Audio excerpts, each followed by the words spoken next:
kids and not being able to make any money for 10 years, how would you feel?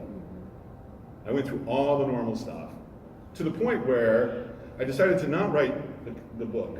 I had 60,000 words, but I decided to not write it because I figured, like, what's this whole victim thing? You know, are people going to read about a victim? If you read the paper every day, unfortunately, there's all these crimes and all these bad things that happen, and you know, this is another story. So I stopped, and one day I realized when I was at Spider-Man that the world loves superheroes. So round of applause if any of you have seen one of the new superhero movies. Let me just hear you guys see if you go. So I would say 80%. So there are 8 superhero movies this year in total. 3 have come out, 2 of which have set records. So I'm sitting here watching, and I'm taking all this stuff with cybersecurity for dummies, and you know, just trying to think about it. And it hit me: superhero comics. What an interesting, innovative way, you know, to try to communicate the complexities of your ecosystem in a digestible form.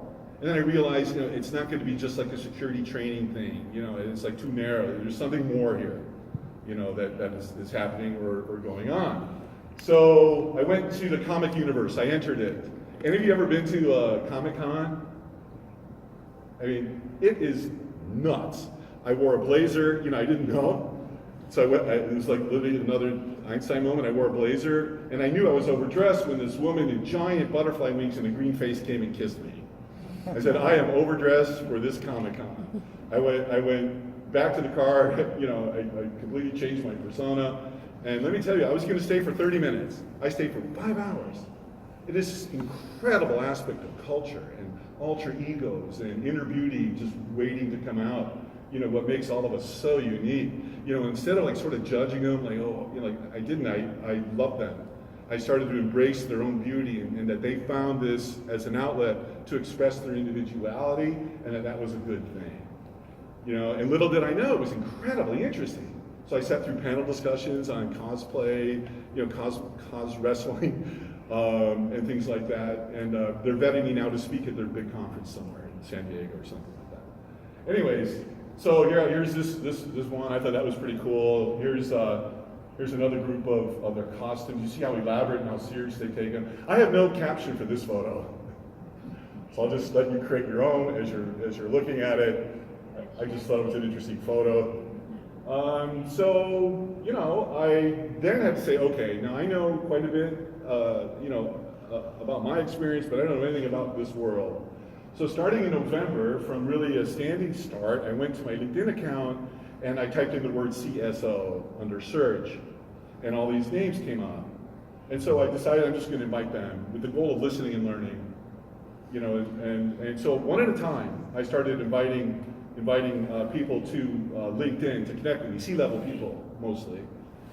This is the guy from Rick Howard from Palo Alto Networks, the CTO, as I was telling you earlier, and others. These are just some examples. So does it, you know, we were trying earlier to see if we can go on LinkedIn. Can anyone go on LinkedIn right now while we're sitting here and see if you can get the number of followers that I have? 21,164. So can you just repeat that? 21,164. So so you did this to see who I was before I asked you? No, I was listening to you in the hall. Oh yeah, all right. I was eavesdropping. So as of this morning, I have 21,000 followers on LinkedIn. And all I had for someone to look at my profile was a picture of an early version of the cover of the comic with this important idea. I asked the cybersecurity and tech ecosystem to please send me true stories of real-life cybercrime and answer 3 questions. What happened? What were the consequences? And most importantly, what were the lessons learned? And that I would use that content for inclusion in the future editions of the comic and other ways we're going to amplify this information. That's how I met Perry from KnowBe4. That's how I met Senior Vice President from Samsung, who provided me free equipment to help me solve some of the telephony problems that I'm going to show you in a little bit. And that's how I met these incredibly great people, and it is how I got to this moment. And so I was really just humbled and overwhelmed by how positive the ecosystem embraced this idea, first of all, being helpful to a person that they did not know, and for a mission that they did understand. So here's the comics. That's the cover, the Cyber Hero Adventures, Defenders of the Digital Universe. I had to change the name, and we were originally going to call it the Cyberman Adventures, but I was at Comic-Con, and there was a long line of people trying to get an autograph from this person from Marvel Comics, so I waited in line just because I thought that'd be cool as part of this journey. And I had a shirt with an early version that said the Cyberman Adventures, and I said, "What do you think about this?" He said, "I think you're going to get sued." And I went, "What do you mean I'm going to get sued?" He said, "You ever heard of Doctor Who?" And I went, "Who? Like, what do you mean?" And it turns out they're very well known and beloved long-term characters called Cybermen. So, I quickly changed it, to that. So we took real-life cybercrime stories that were submitted by leaders in the tech ecosystem, and we depicted them in the comic. So here's where it starts to become a bit of a training tool, as well. These are some of the characters that we created. Queen Mallory is just like the big boss of the bad people kind of thing. And actually, I spoke to Karen Ansari, the keynote speaker, Elazari, sorry. And she was talking about her conference that they're doing in Israel coming up. So we're in discussions about doing a Hebrew language version of this. I'm talking to Microsoft right now about doing a Spanish language version for Latin America. And we're talking to a lot of big corporations who are interested in attaching themselves to this idea of using superheroes to educate their employees or to supplement their education. And to be clear, this has no pedagogical value. There are no metrics or anything like that. I don't compete with anyone who's in this room. Quite the opposite. I want this to be an industry-supported initiative. And at this moment, I'm doing it for free. I'm not selling anything. My revenue, if I'm lucky enough to get it, would be from big sponsors, like Best Buy. So whenever you go into a Best Buy store to buy a connected piece of equipment, you get a copy of this, Keep Your Family Safe, brought to you by Best Buy, or a digital version of the comic. Or if you're going to get a car, I'm in discussions with some big car companies. We'll do a special edition on cars or connected vehicles, sponsored by Ford, General Motors, whatever. My whole idea is to have industry, behind it and stuff like that. So these are a few more of the villains. You'll recognize at least the characteristics of them. And by the way, if you want, all of you can have a digital version of the comic for sure. I only brought 5 with me. And identity thief and social engineer. So each one of these is going to be its own issue where we go deep into the subject matter going forward. So these are some of the good people, the cyber heroes. That's me, Larry Jones. And I figured since I was paying for everything, I was going to lose a few pounds and get in better shape using my Cybex machines, ostensibly. So if it doesn't look like me, who cares? Here's a really big thing that I knew just from my whole career. Diversity is lacking in this industry, and that's no big surprise. Half my characters are women, and many are African American or Hispanic, and I have great backstories. Like Justina, grew up in a family in Mexico, always had this love of law, protected her friends, ended up being the best digital defender in the universe.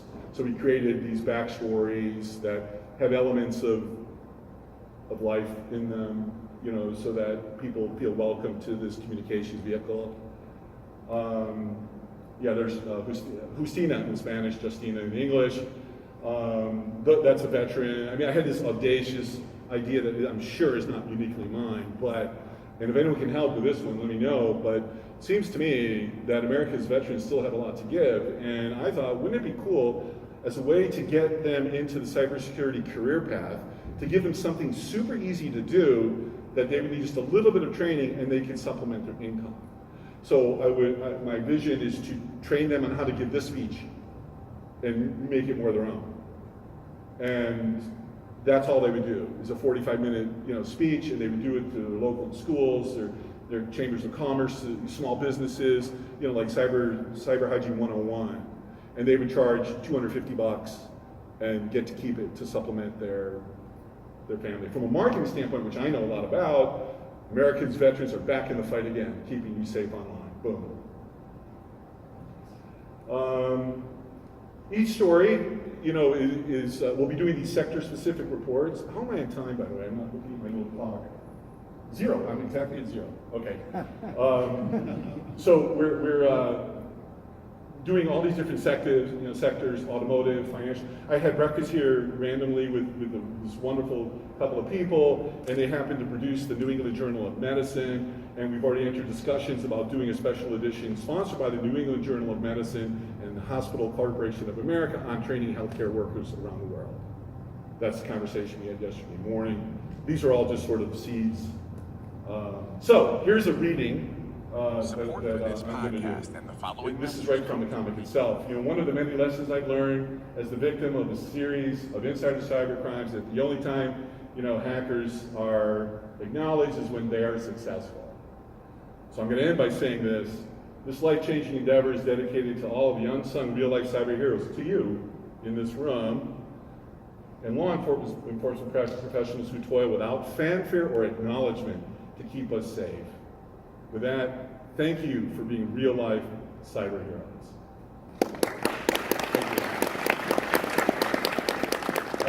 There are no more speakers, so you can just leave, or if you want to chat, we can do that. Thank you for your help. I promise you a comment. I will give you one. Yeah, it's a ridiculous story. I think I put my bag over here.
Gardner, so they make sure.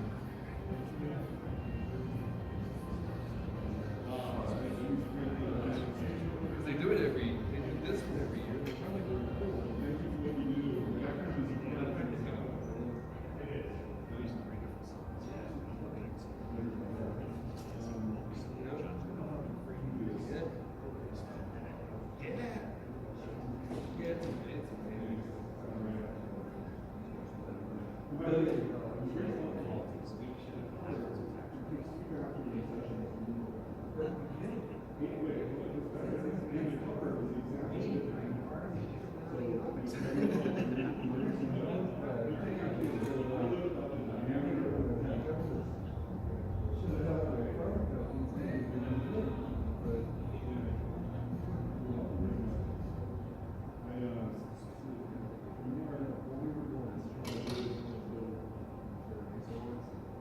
Thank you very much.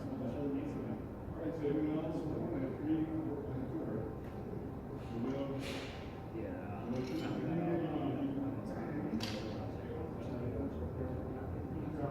You're hysterical. That is great. And you, so you saw the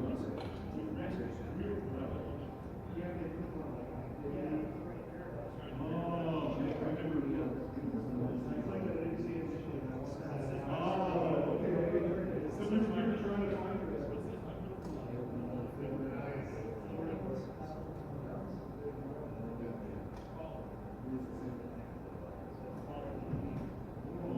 Okay, good. You just took me something, so yeah, you're not posting, you're not doing anything. This is the first time I saw you. So anyone else want to get you track? I have my first movie, Andy Anderson. Right? We read the Happy Sequence books and then what a beautiful podcast and shoes. I use that for my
Oh, that's Thursday.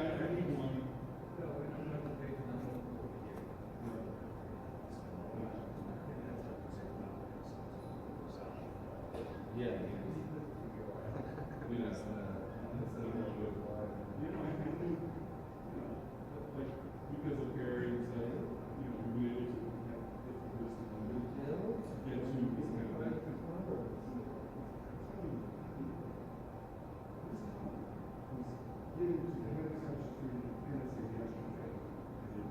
We were in the 13th county. You kidding me? That's the problem. So, you might have been a little tighter than they were.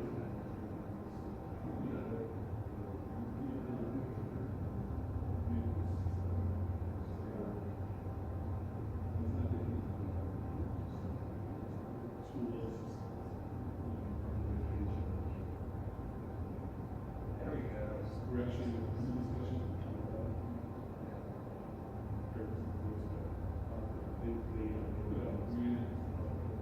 You gotta go. I'm ready to go. Well, I talked to Mike, basically is playing. Yeah, so they put up a grant to use comics. Right. How it's full on.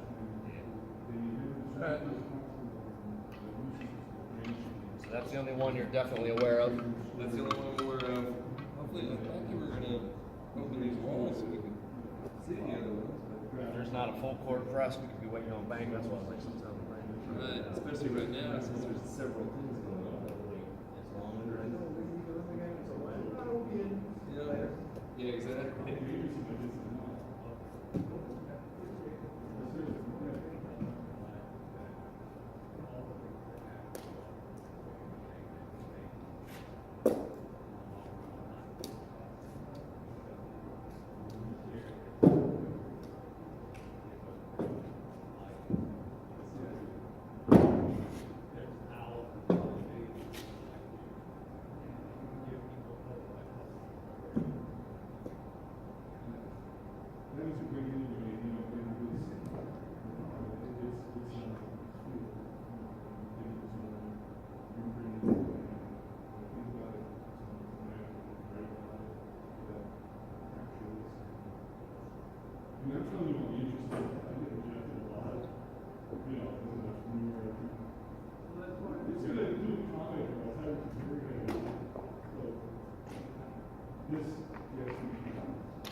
What to when we take them off on the other ones? Put them on here.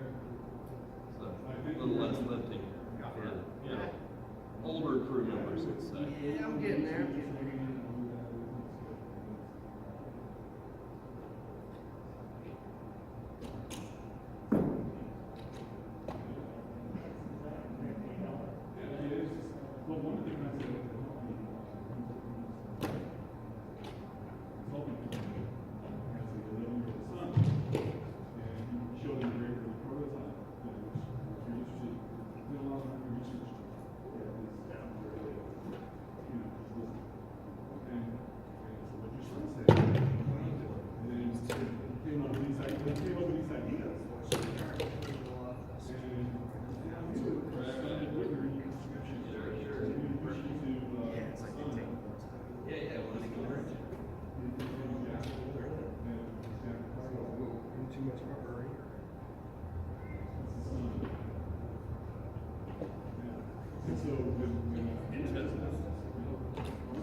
What's going on, Mr. Tim?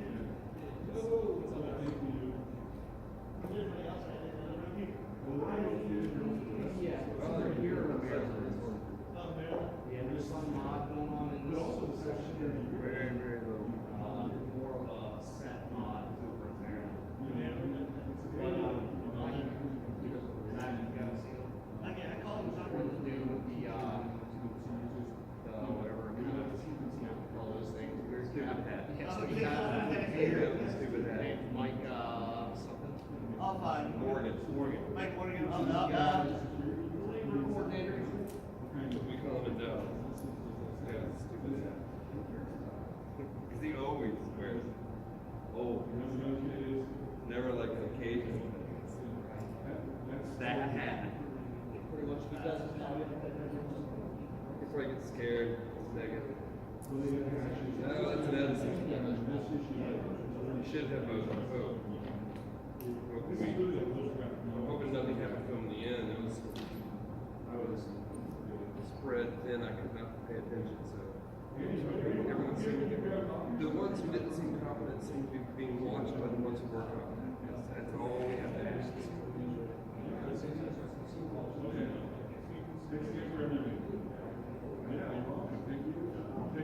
Yeah.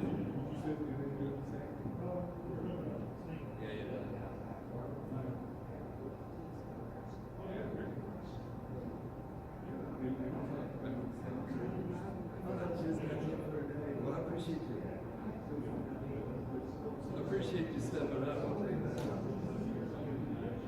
I was doing the same thing. I was bouncing it back to you too. I was like, right, because I had no idea what was in it.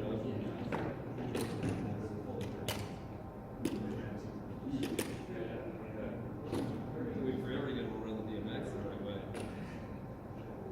I actually knew I was in trouble when I knew I was in trouble when the one thing that says, yeah, this guy's got blinders. And anytime you're selling me on the all the experience. No. Yeah, shut up for a second. Yeah, I say that. Yeah, no, he did good. He doesn't seem like a normal lighting guy. He knows how to do things. It ain't that fucking complicated. There's a reason the lighting guys aren't usually that smart. As long as we can sweat, we're good. Absolutely. We can somehow make shit work. Punching up buttons. Now when you get to programming aspect, I'm still trying to master that shit. Yeah. I mean, I can do basic hog and advanced macros and yeah, I don't. But